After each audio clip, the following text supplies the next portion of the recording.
Times Square.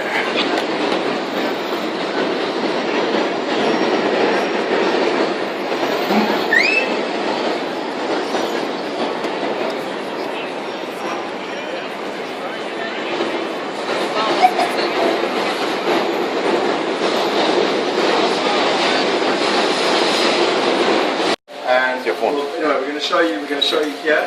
Then we're going to go the property opportunities in Journal Square, and then we'll come back later to the World Trade Center and see everything around the World Trade Center. Okay, so we're kind of going in a circle, and it's not in a, you know what I mean? It goes up and down and whatever, but that's how we're going to. Not in any order. No, it just is that we're going to walk down there, and you can stand and look back on the other side of the river to orientate yourself back to Manhattan and where we are. Plus also, people often battle to visualize what a suburb will look like in 10 years. So I want to show you a suburb that 10 years ago looked like Journal Square, and today it's like this. Now, what I learned in London, it's just common sense, guys. If this tube station recovers, it's common sense that the next one will be the next one. So this is the first one, then we're going to go to Journal Square. Now, he just spoke about Journal Heights, it's up on the hill. I'm going to show you, that's exactly where we're going. That's why I was joking with him about the $100. You know, it's actually not like, a joke. Huh? It's actually not a joke. He's gone back to the pub now. Anyway, but the reason we're not looking at any properties here. Yeah. And then for those of you who saw the floods in October last year, who saw the picture of like the 50 taxi cabs underwater? Yeah. Well, that was here in Hobart. Yeah. This whole place was underwater. Another reason that I personally probably wouldn't look here is that there's underwater. Floods. The river's just here. You know, so we're going up. So again, just so you know, when we go to the square, we're going up on the hill, like he said, and nothing got affected in Journal Square. Okay. I'll explain everything. So we basically, there's the Empire State. Now, if you remember, we walked quite close to the Empire State now when we got on the thing. So that's almost like 33rd Street where we got on the path. Midtown, yeah, Midtown. So we basically on the path we came down that way, and then we went under the river, and then this is Hoboken here. So Hoboken pretty much goes back from the river. Okay. Obviously, I think it goes without saying, this is Manhattan, where you've got Central Park is up there. So where you were at the Rockefeller Center is up there. Then you've got Midtown as Klaus said, and then that's the business district, you know, the World Trade Center and everything else down that side. Okay. Now, I'm not sure if you know this, but about 300 the Indians sold Manhattan for $98. Okay. The Indians Did they have any choice in that? They did actually, the Native Americans, and the irony is they complain about it and they say they got screwed. If they'd put it in a bank at a compound interest of 10%, it would be worth 75 times more than the real estate value of Manhattan today. That's the power of compound interest. Okay, so Exchange Place is over there. Okay, now what happened is that Goldman Sachs, you see that big on the tower there? Yeah, that's Goldman Sachs. And I always forget, I think it's Bank of America, but I could be wrong, but it's one of the big brands is also there. Okay.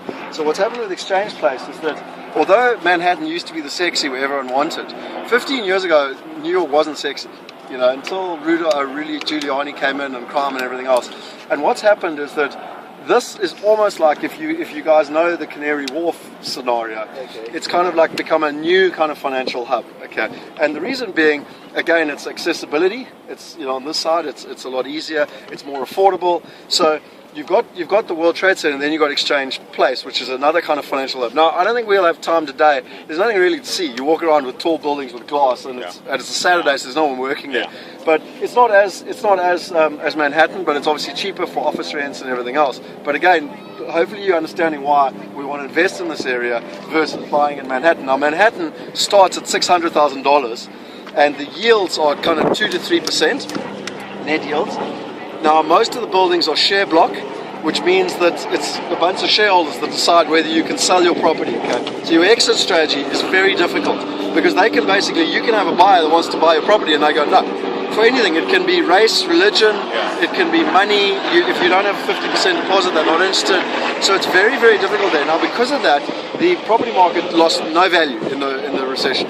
Because when guys have put a 50% deposit down, they don't walk away, and etc. So it's very tightly controlled there. But for me as a property investor, I'm not interested in it because the returns don't make sense. The other thing that one has to be very careful of in New York is that this is a tenant-friendly state. Okay, so you would have heard John Chin talk about it, where you've got the red states and the blue states. Okay, the red states are the conservative and they are landlord friendly. Like literally, if a guy doesn't pay his rent, they kick him out. Okay, in New York, it's tenant friendly. Now, it's not quite like South Africa where that means you can stay forever and not never pay. You know, tenant friendly here. We've heard different reports, but it can be anywhere up to 3 months, you know, to get rid of a tenant. But the biggest thing here that one needs to take into account is rent controls. Okay, so if you buy into an old building and someone's been there since the 1980s, you can't put the rents up. Like there's rules. Now there's only 2 cities in the whole of America, San Francisco and New York, that have rent controls. So it's something you've got to be very aware of here, very careful of, because you might see something on paper that looks hell of a good. You do your escalation schedule and everything else, and it doesn't work out. I'll explain that a little bit later. One of the buildings we looked at and why it was such an opportunity later. But these are the type of things you've got to go in with your eyes open. When you say New York, you also mean we're in a different state now. We're in New Jersey. To be honest, Clive, you're 100% right, and the realtors drive me nuts because they go, this is not New York. I'm like, dude, this, in my mind, is New York. It's like arguing whether Wimbledon is London or not. I know you're 100% right. Technically, we're in the state of New Jersey, and that's a different state, and but are we in New York City or not? That's my point. If we 3 stops from okay, so New Jersey rent control laws are the same as New York. 100%. 100%. Okay, that's so, clear. But like for me, when I talk about New York City, I'm talking about the 8 million people that live in New York City. Like, you're 100% technically right. This is New Jersey, and so we always tell people we're investing in New Jersey state, but I mean for me it's New York City. Okay. But people would argue with me that New York City technically is actually only that. You know what I mean? But it's New Jersey got the same sort of state law. So I've just there's a difference between the reality and the person. So what we're going to do now is we're going to walk just down there so you can get a feel for Hoboken, just to the feel of the city and everything. Then we're going to get back on the train and we're going to go through the Journal Square. Steve, what you're saying is Marburg Strand part of Cape Town. Is Cape Town? Because Marburg is exactly this. Marburg is Cape Town. Exactly. But you're in Cape Town City. Yeah. That's exactly. But is it a deal killer because of the rent controls? Well, yes and no. And that's why, again, we don't buy apartments. We've looked at, hundreds, Brendan, where you go in, and I'll be honest with you, Clive, you're looking at stuff, the cheapest price here is $100,000. Okay, I'm talking in New Jersey, and you're talking, is anyone offended if I just talk freely? Okay. This is going on the interweb. Yeah. I don't care. They're crappy. Crappy. There's just bad quality tenants, badly lower, the renovation, like really low quality, bad buildings. We've been in buildings the lifts weren't working, etc., etc. Now, you buy one apartment, you're not only, you can't just fix your apartment, you've got to fix the whole body corporate. They call them an HMA here. So we eventually decided after about 4 trips that we weren't going to help people buy individual properties here. The only thing we're going to do here is buy a whole building. Because what we do with the whole building, now we're in control of the HMA, we're in control of the lifts, etc., etc. So that's just the game plan here. Okay, back up. Really brick facade. It doesn't look too clever on the outside. Maintenance would be low, but this would be probably 15 to 20 units. I don't know exactly.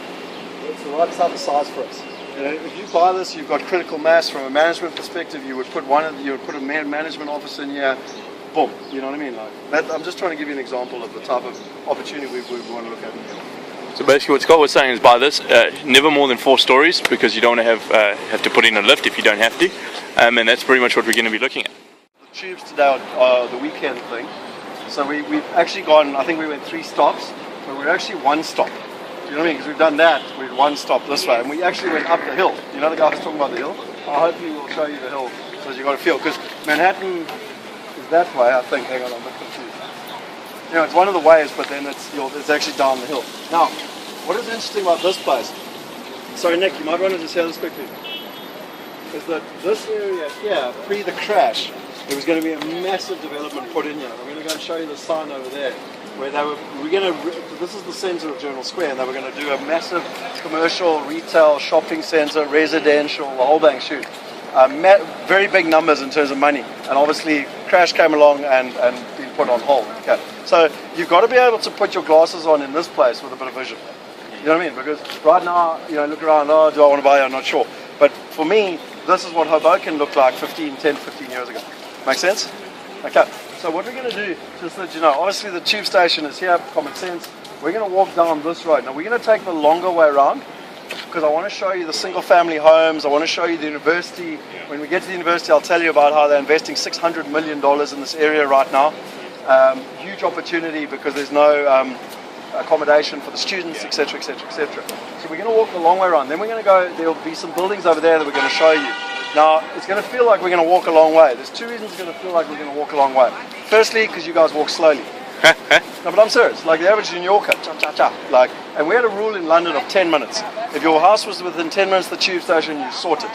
Okay, so this is going to probably take us a 20-minute walk, because A, you walk slowly, and B, because we're going the long way. No, but I'm serious, guys. Like, when you live, I lived in London. When you've got to get from there to your tube, you just go. There's no walking, looking, talking, you know what I mean? Like, so it's just important to like understand this. Okay, now, I originally got very excited by these, because in London, what I did very successfully in London was buy houses with 3 bedrooms and make them 4, 5 bedrooms, and then I had 5 separate tenants. So if Joe Soap stops paying my rent, doesn't matter, because I got 4 other people paying my rent. So what you do here is, this is actually 3 apartments, this house. So it's called a 3 multi-family. So you would buy this. Now the prices, I don't know about the prices anymore, but the prices in those days were about $200,000 for a 3-story multi-family. They were about $150,000 for 2 multi-family, and they were about $250,000 for a 4 multi-family. Okay, and you would come in, you would buy them, you would renovate them, you would rent them out. Okay.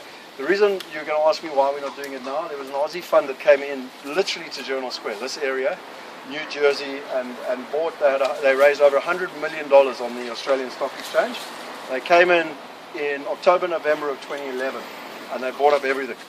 And like in any market, a rising tide rises all boats. So we come along with our $100,000 or $300,000, we can't compete. Not only to get the good deals, but also all the prices went up. So, and obviously there's saturation as well, etc., etc. So we thought originally it was an extremely good deal. Brendan, would you agree with me? Yeah, definitely. But having spent some time here and whatever, we eventually decided we don't want to invest. And we also, again, if we don't want to invest, then we don't help other people invest. Because what I don't want is one of you owning that house there, and now we've got a management nightmare. Do you see what I'm trying to get at? Yeah. But I still want you to understand it, because the one thing, and I'm sure Vaynard will back me up here, because he's been a couple of times with us to America. If you were here 3 months ago, it's irrelevant. Like my point being, the market turns so quickly that's why we keep coming back every 3 months, because you've got to constantly stay ahead of progress. There's no point in coming here and buying multi-families because they were a good deal a year and a half ago. Does that make sense? Yeah. Okay, so I just want to walk down the street so that you can get an idea when we talk about multi-families, what a multi-family is. And you can actually see some of the ones the fund's done that have been renovated. So if any of you watched our videos, you'll actually see this particular house. This is our window. And it's a 3 multi-family, as I said, schools at the 3 different levels. And you rent them out separately, and they're about one per house, or flat. So if you're buying a 200 and you're getting a 3.3 yield, it's good for 3.3 gross rent. It's good rent. You know? This would be 4. Let's see that 1, 2, or maybe 2 actually. I don't know. This would be a quality renovation project. This one was for sale when we were here last time. Oh. What do they call these? A fixer-upper. Okay, now the one thing I don't like about New York, which you've got to be very, very careful about. In Atlanta, when RJ tells you that he fixes the property, you know, it's a $15,000 renovation project, it's a lick of paint, it's a new kitchen. I mean, look, don't get me wrong, they put a lot of time and effort into it. This is a building project. This you go in the foundations. They've got a thing in America called the dollar. What was it? The dollar thing, where they put the coin on the ground, and if it like yeah. So when we came here, I can't remember, it was one of our trips, but Brendan and I had a proper party, like not a joke, like a 4 or 5 o'clock in the morning party. And then we went out the next morning to look at properties, and we were walking through these houses with a serious hangover, and someone said like, "Shit, this floor is at an angle," and we couldn't tell. It was like this. And my point is that in New York, you've got to be extremely careful because buildings are 80 years old. So from a maintenance and a renovation, I mean, to redo this thing, you're probably talking $40,000 to $80,000. You know, and you've got to have someone with proper building experience. You know what I mean? So it's just everything's got to be to code, and it's got. It's 100%. just. Yeah. 20 and a half. Not 28, but 20 and a half. Let's just buy multiple family homes, fix them up. I think this is a 3-family. You're buying them for 200. You were renting them for 3.3. It was a good deal. Okay. However, with more analysis, as with that Aussie fund, they had $100 million. We'd probably have $5 million. We couldn't play, properly. The market that's not being looked at is this behind us. Okay. So the Aussie fund is only going for single family homes, only between 2 and 4 apartments per building, okay? But the reason being, after 4 apartments, the legislation changes again. So if you buy a 5-bedroom, there are a whole lot of rules, fire and everything else you don't want to get involved in. So we said, well, hang on, why don't we play between the $1 million and the $10 million mark, which is the 12 to 20, maybe 30 apartments, which is this in the same suburbs. Okay, so these are the type of buildings that Wealth Migrate would want to be buying now. In suburbs like this, where the houses have been fixed up better, and then we buy the building. And we own the whole thing. Yeah. Okay. So let's keep, is this... So that house over there was one of the houses that was bought by the Australian fund last year. Okay guys, so you probably think that Brendan and I have lost it completely and brought you out to a fairly dodgy area. But what's quite important, you see this is McGinley Square here. There, okay? Go on the internet and look at the plans for McGinley Square. This whole parking area here is going to be turned into parks. This road is being turned into a walkway. A cobblestone walkway, yeah. Cobblestone walkway. That there's the university. Okay, that's a big building there. $600 million is being invested in this area by that university. Okay, this is the Army, what do they call it? National Guard. They're putting $600 million of investment just into that building. Okay. That there is Manhattan. Can you notice the hill? We're on the heights that our kite surfing friend was telling us about. We're on top of the hill looking back over Manhattan. This building behind us, you'll see it far behind. This is the big building behind. Okay, the sky run. There used to be a hospital. That's why I remember I said to him, did you buy in the hospital? That whole hospital has been turned into residential, which is the heights looking back over Manhattan. You see how close we are to where the guy was talking about? You were talking about paying how much? $200,000. $200,000, sweet. Yeah, on these heights here. Okay, so this So building... you're buying these hats and you're paying $2 million rent? Yeah. Yeah. Okay, so Valent, it's important for you to know these numbers here. So this building here, right here in front of us, this triangle building in front of us here. We came here in September last year. This building's been gutted by fire. You can see it's unoccupied, or I don't know if you can see. Actually, yeah. Anyway, it's the price of the building was $400,000 plus minus. We did a full 3-month due diligence on it. We would need to spend in the region of about $900,000 to re-renovate it completely up to spec. We got the internal plans, the drawings, the quantity surveying, the whole bang shoot. The total cost here would be $1.4 million. There's 12 residential units and there's 3 commercial retail units at the bottom. If you buy a building that 80% of the income comes from residential income, then the banks deem it to be a residential building, but they give you commercial financing.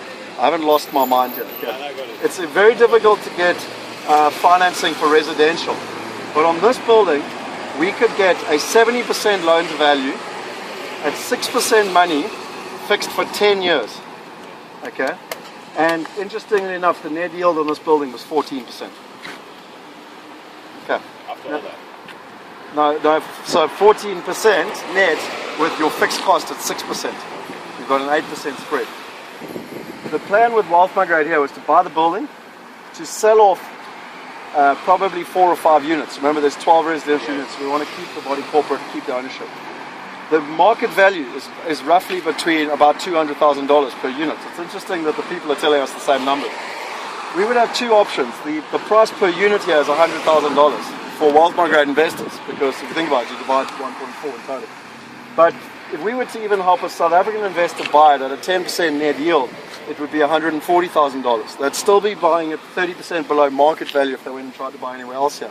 But they'd be buying it... $2 million. I understand, but my point being is that you could actually, if you sold 4 or 5 units, whether you sold them locally at home or whether you sold them locally in this market, you would recapitalize 40 to 50% of the project straight away.